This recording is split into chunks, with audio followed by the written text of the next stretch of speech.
بسم اللہ الرحمن الرحیم۔ حضرت عبداللہ بن عمر رضی اللہ تعالیٰ عنہ بیان کرتے ہیں، رسول اللہ صلی اللہ علیہ وآلہ وسلم نے فرمایا، روز قیامت اللہ میری امت کے ایک آدمی کو سارے مخلوق کے سامنے لائے گا اور اس کے 99 رجسٹر کھولے گا اور ہر رجسٹر کی لمبائی حد نظر تک ہوگی۔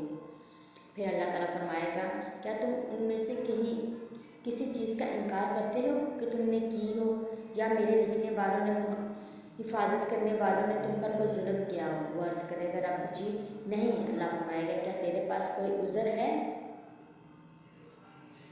وہ عرض کرے گا، رب جی نہیں۔ اللہ فرمائے گا، ہاں میرے پاس تمہاری ایک نیکی ہے، کیونکہ آج تم پر کوئی ظلم نہیں ہوگا۔ ایک کارڈ نکالا جائے گا، اس پر درج ہوگا، میں گواہی دیتا ہوں کہ اللہ کے سوا کوئی معبود برحق نہیں، اور یہ کہ محمد صلی اللہ علیہ وآلہ وسلم اس کے بندے اور رسول ہیں۔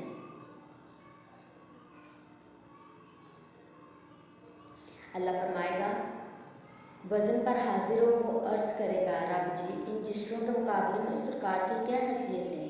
چنانچہ اللہ وہ فرمائے گا، آج تم پر کوئی ظلم نہیں کیا جائے گا۔